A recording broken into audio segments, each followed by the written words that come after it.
लेकिन दुर्भाग्य यह है, और मुझे कहने की हिम्मत दीजिएगा, जिस कश्मीर के माननीय मुख्यमंत्री तक ये कहते हो कि मुझे ऑटोनॉमी चाहिए, मुझे ऑटोनॉमी भी उस तरह से चाहिए जैसे कि अलग कंट्री को पूरी स्वायत्तता दे दी गई हो। हमने अभी 370 धारा उन्हें सौंप रखी है। विज्ञ लोग जानते हैं हमने 3 प्रांतों के बराबर कश्मीर के ऊपर खर्च करते हैं, लेते उससे एक फूटी कौड़ी भी नहीं। बीमार प्रांत है वो, उसके बावजूद यदि वहां पाकिस्तान जिंदाबाद के नारे लगते हैं तो मुझे जिम्मेदार लोगों के सामने बयान देने का हक दीजिएगा। और शायद मैं पहली बार बोल रहा हूं जिम्मेदार लोगों, तो मेरी हिम्मत को दाद दीजिए, मैं कहां खड़ा हूं और किसके सामने क्या बयान देने जा रहा हूं। कश्मीर वो बेवफा औरत हो चला है जो खाता हमसे है, पीता हमसे है, पहनता हमसे है और नैन मटक के पड़ोसी से करना चाहता है। 52,000 बेटे खोने के बाद ये मुल्क कश्मीर को अपना मानने को तैयार नहीं है कुछ लोग वहां पर। मैं कहना यह चाहता हूं, अपनी इस केसर घाटी को इतना लहू दे चुके हैं हम, अब तो जो भी फूल खिलेंगे वो सब फूल हमारे होंगे। अब तो जो भी फूल खिलेंगे वो सब फूल हमारे होंगे। और फारूक साहब, आपके बयानों पर 4 टिप्पणी कहते मैं अपनी बात शुरू करता हूं कि अलग देश की मांग नहीं, यह देशद्रोह का नारा है। और कहीं कविता हो, भुवन जी जैसे बड़े भाई मेरे यहां बैठे, मैं आप तक पहुंचाता हूं। अलग देश की मांग नहीं, यह देशद्रोह का नारा है। ठंडी झीलों से निकला जो जलता सा अंगारा है, उन बेटों से गद्दारी है जो पर्वत पर सोए हैं। या पुलिस के जवान और सेना के जवान हैं, मैं आज की शाम उन्हें अपनी कविता सौंप रहा हूं। उन बेटों से गद्दारी है जो पर्वत पर सोए हैं, ना इंसाफी है उस मां से जिसने बेटे खोए हैं। और तुमको भी फारूक जी इसका, मुझे एक एक श्रोता के हाथ खड़े करके तालियां चाहिए इस बार मैं ठीक बोल रहा हूं तो, तुमको भी फारूक जी इसका सचमुच ध्यान रहा होता अगर तुम्हारा बेटा सीमा पर कुर्बान हुआ होता। अगर तुम्हारा बेटा सीमा पर कुर्बान हुआ होता, अगर तुम्हारा बेटा सीमा पर कुर्बान हुआ होता। तुम कहते हो काश्मीर के तुम ना जो सीएम होते, कहते हैं तो मैं हिंदुस्तान में हूं या के विवादास्पद सूबे का सीएम हूं, मैं होता तो वहां का प्राइम मिनिस्टर होता।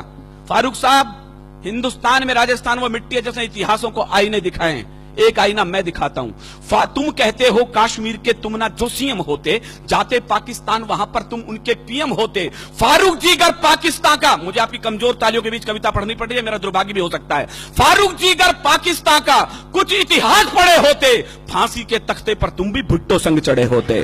फांसी के तख्ते पर तुम भी भुट्टो संग चढ़े होते। फांसी के तख्ते पर तुम भी भुट्टो संग चढ़े होते।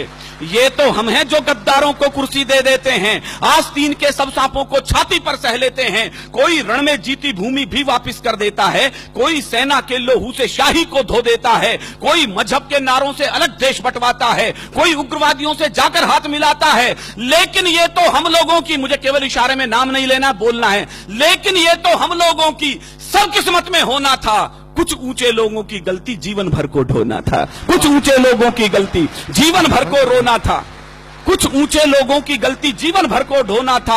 अच्छा होता, पता नहीं कितने लोग समझेंगे, अच्छा होता अगर पटेल कुछ लोगों को झटका देते, कुछ को आजादी मिलते ही फांसी पर लटका देते, कुछ को आजादी मिलते ही फांसी पर लटका देते।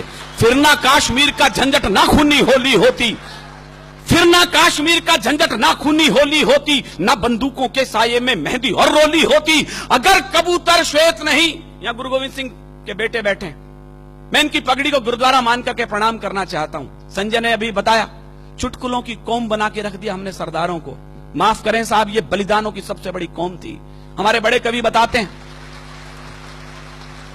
123 ऑथेंटिक फांसी हुई है पहले स्वाधीनता संग्राम में। आपकी तालियां इस बात को फख्र से बड़ा कर सकती है उनके बलिदान को कि 83 बेटे सिख मां की कोख ने दिए थे उसके लिए। क्या बात। हरिओम जी लिखते हैं, हम कर्जा खाए बैठे हैं गुरु गोविंद की कुर्बानी का, हम क्या एहसान चुकाएंगे उनकी आंखों के पानी का। हम उनकी गणना करते हैं आजादी के आधारों में, जिनके आगे जिनके 2-2 बेटे चिन गए दीवारों में, जिनके आगे जिनके 2-2 बेटे चिन गए दीवारों में।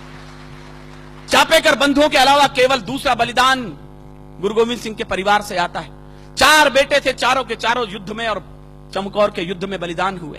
2 बेटे सरहिंद की दीवार में चिनवा दिए, 2 बेटे चमकौर के युद्ध में बलिदान हुए। रणक्षेत्र से दोनों बेटे आए मां के पास, मां प्यास लगी है। मां ने कहा शर्म नहीं आती रणक्षेत्र में खड़े हो, शत्रु के लहू से प्यास क्यों नहीं बुझा लेते। क्या बात। दोनों के दोनों बेटे बलिदान हो गए। मां की आंखों से आंसू आने लगे तो गुरु के पास गई, 4 बेटे थे, चारों तो बलिदान हो गए, अब क्या करूं इस खाली कोख का।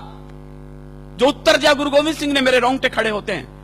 देश धर्म के वास्ते वार दिए सुचार, मत बजाना विनीत चौहान की कविता पर तालियां। यदि उठ सके तो उन बलिदानियों के नाम उठे जिनकी बदौलत आज हम यहां खड़े हैं। देश धर्म के वास्ते वार दिए सुत चार, अरे चार मरे तो क्या हुआ, ये जीवित कई हजार। वाह वाह, चार मरे तो क्या हुआ, ये जीवित भाई, कई क्या बात है हजार। विनीत भाई, चार वाह, मरे वाह। तो क्या हुआ, ये जीवित कई हजार। वाह। अगर कबूतर श्वेत नहीं, मेरे इशारे की भाषा, मेरी मजबूरी देखिए मुझे किन लोगों के सामने क्या बोलना है और अपनी बात भी कहनी है। एक आग का दरिया है और तैर के जाना है। मुझे दोनों पक्ष प्रतिपक्ष के लोग बैठे हैं और अपनी बात कहनी है। अगर कबूतर श्वेत नहीं, मैं आपकी बौद्धिकता पर छोड़ता हूं, इशारे पर अपनी बात कहता हूं। अगर कबूतर श्वेत नहीं, हम गुरु के बाद छोड़ देते तो लाहौर कराची को हम दिल्ली तलक जोड़ देते। वाह, वाह, तो लाहौर कराची को हम दिल्ली तलक जोड़ देते। अब भी अटल इरादे लेकर भारत के लोगों जागो, शांति मंत्र की पूजा छोड़ो, दुश्मन पर गोले दागो। शांति मंत्र की पूजा छोड़ो, दुश्मन पर गोले दागो।